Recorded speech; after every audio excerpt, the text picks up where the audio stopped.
Hi everyone, నేను గీత. ఇవాళ topic వచ్చేసరికి ఆపరేషన్ సింధూర్ చూస్తున్నాం కదండి. మన ఇండియా పాకిస్తాన్ మధ్య జరిగిన యుద్ధంలో, ఆపరేషన్ సింధూర్ పేరిట జరిగిన యుద్ధంలో మురళీ నాయక్ అనే జవాన్ వీరమరణం పొందడం అయితే జరిగింది. ఏంటి ఈ యుద్ధంలో చాలామంది చనిపోతున్నారు కదా అని చెప్పేసి అనుకోవచ్చు. మరి ఇతని గురించి ఎందుకు చెప్తున్నాను, ఇతని గురించే మనం ఎందుకు తెలుసుకోవాలంటే, మన తెలుగువాడై ఉండి మన కోసం, మన దేశం కోసం ప్రాణాలను సైతం పణంగా పెట్టి వీరమరణం పొందడం అయితే జరిగిందండి. చాలామంది చనిపోతున్నారు. మనందరికీ ఏది తెలియదు, యుద్ధం జరుగుతుంది కదా, అంతవరకే మనకు తెలుసు అనమాట. బట్ ఆ యుద్ధంలో మన దేశం కోసం, మన కోసం ఎంతమంది ప్రాణాలు పోగొట్టుకుంటున్నారు, ఎంతమంది తల్లులు బాధపడుతున్నారు, ఎంతమంది భార్య పిల్లలు దిక్కులేని వాళ్ళు అవుతున్నారు అనేది మనకేమీ తెలియదు అనమాట. బట్ అలాంటి వాళ్ళలో ఒక్కరైన ఈ మురళీ నాయక్ అనే సైనికుడు మన తెలుగువాడేయండి మన దేశం కోసం ప్రాణాలను సైతం పణంగా పెట్టాడు. అట్లీస్ట్ ఇలాంటి ఒక్కరి గురించైనా సరే తెలుసుకోవాల్సిన బాధ్యత మనందరికైతే ఎంతో ఉందన్నమాట. అసలు ఈ మురళీ నాయక్ ఎవరు, ఇతని బ్యాక్గ్రౌండ్ ఏంటి? ఒకళ్ళని కాదు, షేర్ ఖాన్ 100 మందిని పంపించానని సినిమా డైలాగ్ ఉన్నట్లుగా అతను ఒక్కడే చనిపోలేదండి. చనిపోయే ముందు ఎంతమంది పాకిస్తాన్ కుక్కల్ని చంపేసి చనిపోయాడు అనేది కూడా ఈ వీడియోలో నేను చెప్తానండి. బట్ ఈ వీడియోని అందరూ ఫాలో అవ్వండి. ఈ రోజున మనం ఇంత బాగా పడుకుంటున్నాము, ఉంటున్నాము, తింటున్నాము అంటే మన వెనక మన బలగం, మన సైన్యం, మన ఆర్మీనే అనమాట. అలాంటి వాళ్ళ గురించి తెలుసుకోవాల్సిన అవసరం మనందరికీ ఎంతైనా ఉంది. ఓకే, ఎవరు ఈ మురళీ నాయక్? ఈ మురళీ నాయక్, ఇతని వయసు కేవలం 25 సంవత్సరాలండి. అతి చిన్న వయసులో ఇతను మిలిటరీకి వెళ్ళటం అయితే జరిగిందనమాట. ఇతను సత్యసాయి జిల్లా గోరంట్ల మండలం కల్లితండ ఇతని ఊరు అనమాట. చాలా నిరుపేద కుటుంబంలో జన్మించాడండి. చాలా చిన్న పల్లెటూరులో అతి నిరుపేద కుటుంబంలో ఈ మురళీ నాయక్ పుట్టడం అయితే జరిగిందనమాట.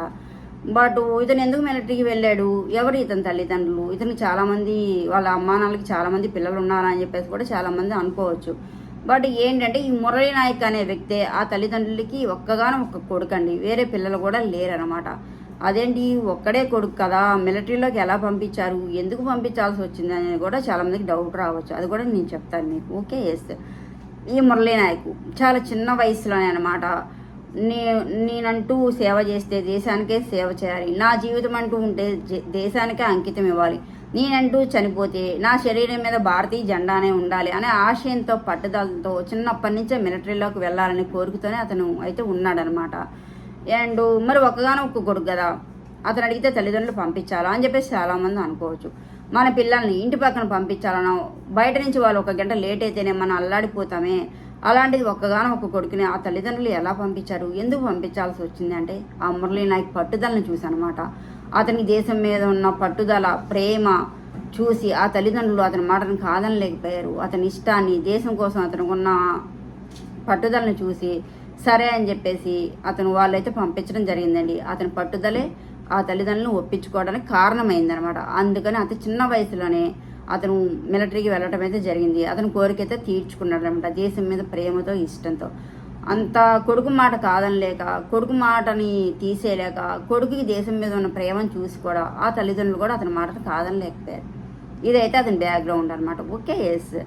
అండ్ అతను చనిపోయాక ఆ తండ్రి చాలా బాధపడ్డాడు అనమాట. నిజంగా ఆ బాధ అనేది ఎవరు తీర్చలేని. నాకున్నది ఒక్క కొడుకే, నా కొడుకుని ఈ రోజున దేశం కోసం నేను పంపించాను, ఈ రోజున నా కొడుకు చనిపోయాడు, నేను చాలా అనాథనైపోయానని చెప్పేసి ఆ తండ్రి ఏడుస్తుంటే ఎవరికైనా సరే కన్నీళ్ళు ఆగవన్నమాట. బట్ అంత ఏడ్చినా కూడా ఆ తండ్రి, నేను చాలా గర్వంగా ఫీల్ అవుతున్నాను నా కొడుకు కోసం, ఎందుకంటే నా కొడుకుని దేశ సేవ కోసం, దేశానికి అంకితంగా నేను పంపించాను, దేశ ప్రజలను కాపాడడానికి పంపించాను, అందువల్ల నా కొడుకు ఆ యుద్ధంలో వీరమరణం పొందాడు, అలాంటి కొడుకుని కన్నందుకు నేను చాలా గర్వంగా ఫీల్ అవుతున్నాడని చెప్పేసి ఆ మురళీ నాయక్ తండ్రి చెప్పడం అయితే జరిగిందనమాట.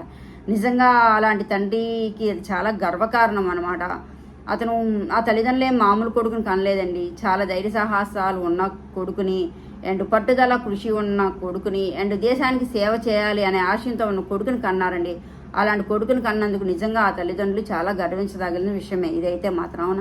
అండ్ మనం నిజంగా మురళీ నాయక్ అంత చిన్న వయసులోనే దేశం కోసం, మనల్ని కాపాడడం కోసం యుద్ధంలో వీరమరణం పొందాడు. మనకు కూడా చాలా బాధాకరం, బట్ మనం కూడా చాలా గర్వంగా ఫీల్ అవ్వాలన్నమాట. మన కోసం, మన దేశం కోసం అతని ప్రాణాలను సైతం పణంగా పెట్టేసి అతను యుద్ధంలో చనిపోయాడు అంటే అది మనం కూడా చాలా గర్వించాలి. మనవాడు, మన తెలుగువాడు, మన ప్రజల కోసం, మన దేశం కోసం ప్రాణాలను సైతం లెక్క చేయకుండా యుద్ధం చేసి వీరమరణం పొందాడు. అలాంటి వాడు మనవాడై ఉన్నందుకు మనం కూడా చాలా గర్వంగా ఫీల్ అవ్వాలి, బాధ ఉన్నా కూడా. అవునా? అండ్ మురళీనాయక్ చనిపోయినప్పుడు అతనేం సింగిల్గా చనిపోలేదండి, ఏకాగ్గా ఏం చనిపోలేదు. చనిపోయే లాస్ట్ మినిట్ వరకు 14 మంది పాకిస్తాన్ కుక్కల్ని చంపేసి అతను చనిపోయాడండి, వీరమరణం పొందాడనమాట. దీన్ని బట్టి పాకిస్తాన్ వాళ్ళకి ఏం తెలియాలి, మన వాళ్ళని ఒక్కరిని టచ్ చేయాలంటే వాళ్ళు కొన్ని వందల ప్రాణాలు వేల ప్రాణాలు పోగొట్టుకోవాలని తెలిసేటట్టు ఈ మురళీనాయక్ నిరూపించారనమాట. అందువల్ల ఆ మురళీనాయక్ గురించి కూడా నిజంగా మనం చెప్పుకోవాల్సిన బాధ్యత ఎంతైనా ఉందన్నమాట. అతని బయోగ్రఫీ చూస్తే చాలా హ్యాపీగా అనిపించింది నాకైతే. నిజంగా అంత పట్టుదల, అంత కృష, అంత జీవితాశయం మనుషులకి వాళ్ళ కోరికలను అలా సాధించుకుంటారా అనేది అతని బయోగ్రఫీలో మనం చూడొచ్చండి. చిన్నప్పటి నుంచి దేశం అంటే ప్రేమ, దేశం అంటే ఇష్టం, దేశం అంటే కోరికతోనే అతను మిలిటరీలోకి జాయిన్ అవ్వడం జరిగిందనమాట. అతని బయోగ్రఫీ కూడా అందరూ చూడండి, చాలా బాగుంది, చాలా హ్యాపీగా అనిపిస్తుంది. నిజంగా మనుషులకి ఇంత పట్టుదల ఉంటుందా, ఇంత కోరిక ఉంటే వాళ్ళు వాళ్ళ జీవిత ఆశయాన్ని సాధించుకుంటారా అనేది కూడా మనం ఈ మురళీనాయక్ గురించి కూడా మనం చూసుకోవచ్చు అనమాట. అతను నిరూపించాడు అలా అని. నిజంగా ఒక దేశానికి సేవ చేయాలన్నా, మిలిటరీలోకి వెళ్ళాలన్నా కూడా ఎంత ధైర్య సాహసాలు ఉండాలి, ఎంత పట్టుదల కృషి ఉండాలి. అందరం వెళ్తామా? అందరికీ అలాంటి ధైర్య సాహసాలు ఉంటాయా? నిజంగా దేశం మీద ప్రేమతో, దేశం మీద ఇష్టంతోనే మిలిటరీ వాళ్ళు అనేవాళ్ళు ఉంటారండి. మన సైనికులు అనేవాళ్ళు చాలామందే ఉన్నారు వాళ్ళలో అనమాట. వాళ్ళు వాళ్ళ కృషి, వాళ్ళ పట్టుదల, వాళ్ళకి దేశం మీద ఉన్న ప్రేమతోనే వాళ్ళు వెళ్ళి మన దేశాన్ని మనల్ని కాపాడుతూ ఉంటున్నారండి. అలాంటి మన వీరులందరికీ, మన సైనికులందరికీ ఒక సెల్యూట్ చెప్తామండి అందరం కూడా. అండ్ పాకిస్తాన్ వాళ్ళకి తెలియాల్సింది ఏంటి అంటే, మనం తెలియచెప్పాల్సింది ఏంటి అంటే, మీది చాలా నిరుపేద దేశం అనమాట. మీ దేశంలోనే మీ ప్రజలకు మీరు అన్నం పెట్టుకోలేరు, మీకు తిండి గింజలు కూడా లేవు. అలాంటి వాళ్ళు మా దేశం మీద, మా మిలిటరీ మీద, మా ప్రజల మీద అటాక్ చేస్తే మీకు పుట్టగతులు ఉండవు, మీ చావు కుక్క చావే అవుతుందని చెప్పేసి మన ఆర్మీ, మన బలగం నిరూపిస్తుందండి. చెప్పాను కదా, మురళీనాయక్ చనిపోయే ముందు వరకు కూడా 14 మంది పాకిస్తాన్ సైనికులను చంపేసి చనిపోయాడండి. అంటే మనల్ని ఒక టచ్ చేస్తే ఆ పాకిస్తాన్ కుక్కలకి తెలియాల్సింది ఏంటంటే, ఒక్కసారి మమ్మల్ని టచ్ చేసి చూడండి, మీరు ఎంతమంది ప్రాణాలు పోగొట్టుకున్న వాళ్ళు మీకే తెలుస్తుందని చెప్పేసి మన వాళ్ళు నిరూపిస్తున్నారనమాట. ఇవన్నీ మన ఆర్మీ వల్లనే అవుతుంది, మన వాళ్ళ బలగం వల్లనే అవుతుందండి. అలాంటి ఆర్మీకి, మన సైనికులకి, మన బలగానికి మనం చాలా సపోర్ట్గా ఉండాలి, చాలా అండగా ఉండాలండి. బట్ మురళీనాయక్కి మన గవర్నమెంట్ కూడా చాలా ఆర్థిక సహాయాలు అందించింది, చాలా సపోర్ట్గా నిలబడింది, చాలా ధైర్యాన్ని కూడా ఆ కుటుంబానికి మన ప్రభుత్వం అయితే ఇచ్చిందండి. బట్ ప్రభుత్వం ఎంత ఆర్థిక సహాయం చేసినా, ఎంత అండగా నిలబడినా, ఎవరు ఎంత అండగా ఉన్నా కూడా ఆ కుటుంబంలో ఉన్న బాధ అనేది తీరలేనిది, ఆ తల్లిదండ్రుల బాధ అనేది ఎవరు తీర్చలేదని అనమాట. బట్ ఆ తల్లిదండ్రులు గర్వంగా ఫీల్ అవుతున్నారు, మనం కూడా చాలా గర్వంగా ఫీల్ అవుతున్నాం ఇలాంటి అమర జవాన్ని మనకి ఇచ్చినందుకు అనమాట. అవునా? అందువలన మన ఆర్మీకి మనం చాలా సపోర్ట్గా ఉందామండి, మంచిగా ప్రేయర్ చేద్దాము. ఎప్పుడూ కూడా మంచే గెలుస్తుంది, మంచిపై చెడు అనేది ఎప్పుడూ ఓడిపోతుందండి. ఆల్రెడీ మనం విజయంలోనే ఉన్నాము, మనం అనేది ఆల్రెడీ గెలుస్తూనే ఉన్నాము. ఆ యుద్ధంలో మనం ఇంకా ముందంజలోనే ఉండాలి, ఇంకా గెలవాలి, ఇంకా యుద్ధాన్ని మనమే గెలవాలని చెప్పేసి ఆ పాకిస్తాన్ వాళ్ళకి తెలియాలండి. ఆ పాకిస్తాన్ వాళ్ళని తరిమి కొడదాము. అండ్ వాళ్ళని తరిమి కొట్టాలంటే మన వెనక మన ఆర్మీ, మన బలగం, మన మిలిటరీ అనేది మనకి సపోర్ట్గా ఉందండి. అలాంటి అమరవీరులకి, మన జవాన్లకి, మన మిలిటరీ వాళ్ళకి నిజంగా మనందరం చాలా సెల్యూట్ చెప్దామండి.